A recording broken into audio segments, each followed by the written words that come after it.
धन्यवाद सभापति कोशिश कीजिए 10 मिनट में बात पूरी हो। कोशिश करूंगा। 1 घंटा चाहिए। धन्यवाद सभापति जी।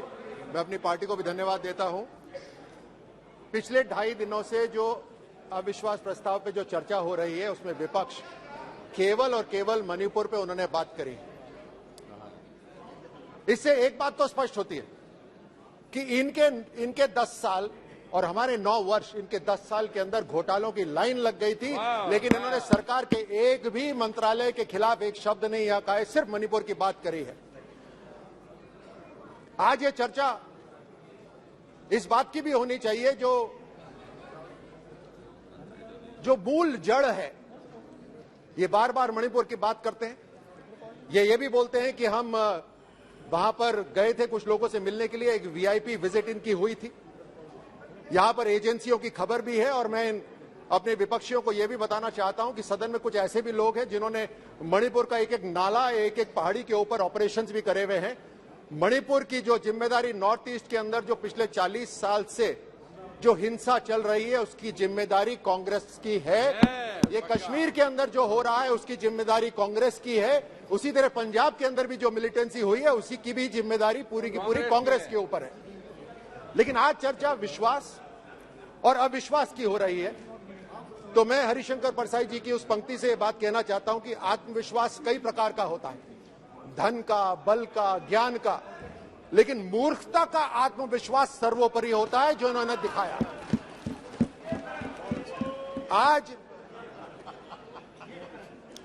आज इसी मूर्खता का अविश्वास इन्होंने दिखाया है मोदी सरकार के खिलाफ अविश्वास प्रस्ताव लाकर। मूर्खता इसलिए भी क्योंकि इन्होंने अविश्वास और अविश्वसनीय में ये अंतर भी नहीं जानते। इनके 60 वर्ष के अंदर जो ये नहीं कर पाए देश के लिए, प्रधानमंत्री मोदी जी ने पिछले 9 वर्ष में उससे कई गुना विकास करके दिखाया है। मैं सीधे, क्योंकि समय कम है, मैं सीधे आता हूं जो ये बार बार बात करते हैं देश को तोड़ने की, जोड़ने की।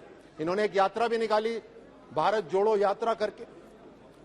मैं 2008 में बीजिंग ओलंपिक्स के अंदर वहां पर था और हमें खबर लगी कि साहब सोनिया गांधी जी, राहुल गांधी जी आपसे मिलने आ रहे हैं। ये हमसे मिलने वहां पर नहीं आए थे और ना ही कोई मुलाकात हुई, क्योंकि इनकी थालियां तो कम्युनिस्ट पार्टी ऑफ चाइना ने बिछा रखी थी। इनकी मुलाकात कम्युनिस्ट पार्टी ऑफ चाइना से हुई। ये रिमोट कंट्रोल से सरकार चलाते थे। अगर कोई सैनिक ये कार्रवाई करे तो उसके खिलाफ गद्दारी का मुकदमा चलता है। ये उस समय सरकार चला रहे थे। They should be tried for treason. गद्दारी के ऊपर इनके ऊपर मुकदमा होना चाहिए, क्योंकि ये चाइना के साथ इनके साथ हो रहा था। 2018 के अंदर 2018 में यही अविश्वास प्रस्ताव आया था। उस अविश्वास प्रस्ताव के अंदर जैसे इस बार राहुल गांधी ने चिल्ला चिल्लाकर यहां पर बात रखी, उसी तरह उस समय भी इन्होंने जोर जोर से कहा कि हिंदुस्तान पहली बार इतिहास के अंदर असुरक्षित है। ये बात बार बार कही कि हिंदुस्तान पहली बार इतिहास में असुरक्षित है।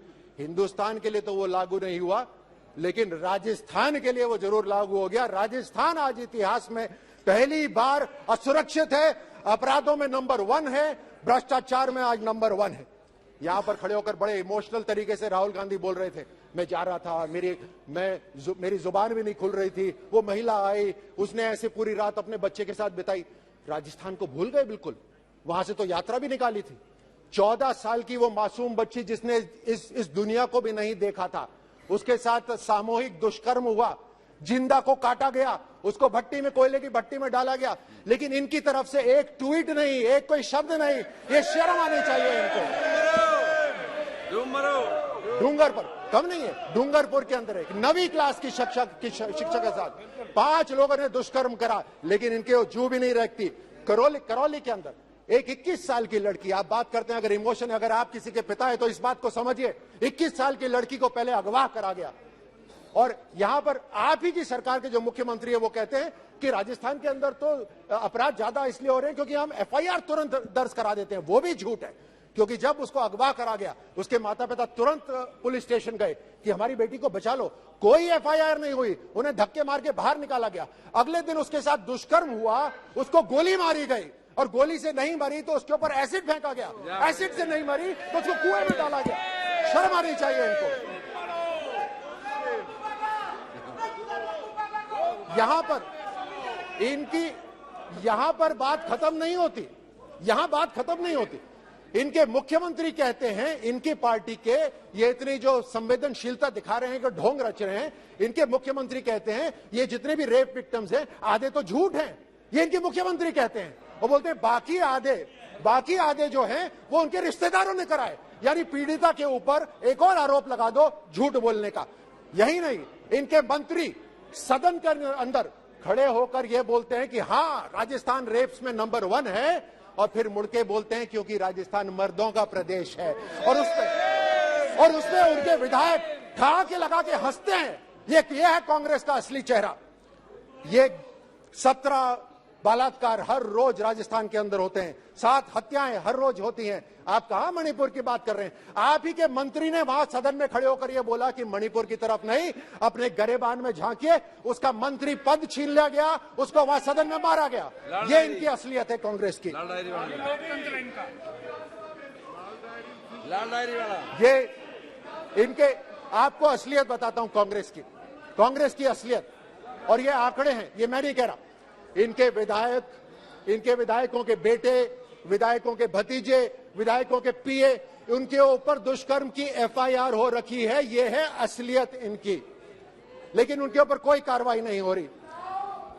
गर्भवती महिलाओं के ऊपर ये जो पैसे बनाते हैं, वो इससे ये अपनी जेब भराई कर रहे हैं। तुष्टीकरण का उदाहरण तो राजस्थान के अंदर इतना भद्दा हो रहा है, शायद ही किसी भी प्रदेश, भारत के किसी भी प्रदेश में हो रहा हो। ये 4 साल के अंदर 10 पुजारियों की हत्या हुई है। धार्मिक स्थल बचाने के लिए संतों ने अपना आत्मदाह करा है राजस्थान के अंदर। 300 साल पुराना शिव मंदिर तोड़ा जाता है, उसके ऊपर बुलडोजर चलता है। सालासर के अंदर दरबार का बुलडोजर चलता है, उसको तोड़ा जाता है।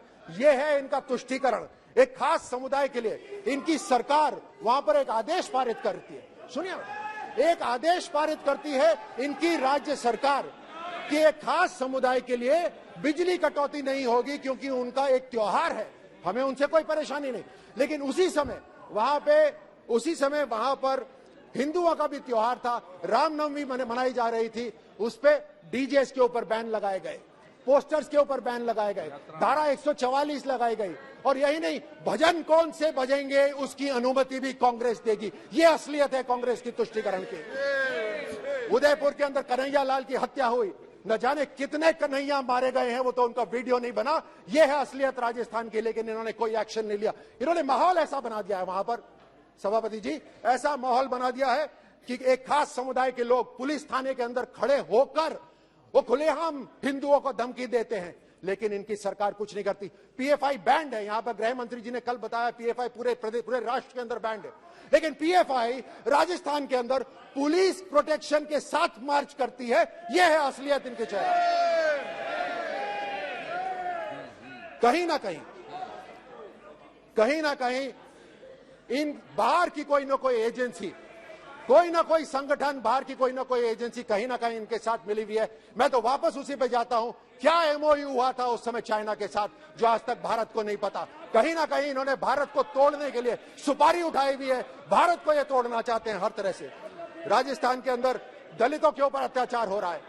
पिछले 4 साल के अंदर 60% दलितों पर अत्याचार बढ़ा है। बीकानेर के अंदर दलित महिला के साथ दुष्कर्म होता है और उसकी हत्या कर दी जाती है।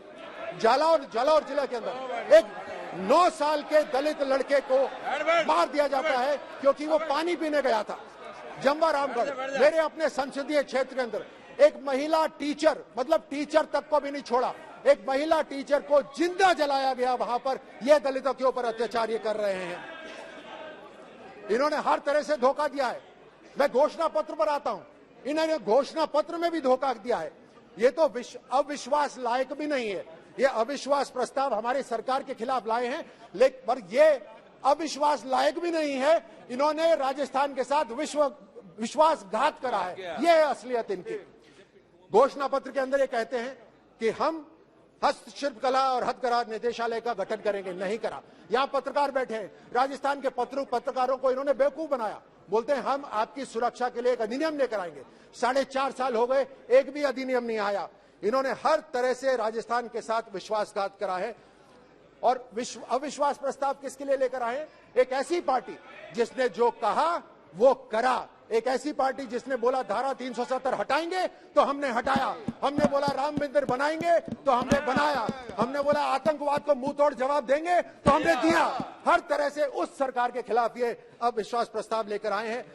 मैं इनसे आग्रह करता हूं अगली बार यह घोषणा पत्र दें तो उसमें एक स्टार लगाएं, वो स्टार लगा के बोले टर्म्स एंड कंडीशंस अप्लाई, क्योंकि ये झूठ बोलते हैं, झूठ बोलने वाले। मैं अभी खत्म करता हूं, अपनी बात खत्म करता हूं ये कहकर कि जब जीत न सके बाजी वे हाथ मलने लगे, जब जीत न सके बाजी वो हाथ मलने लगे।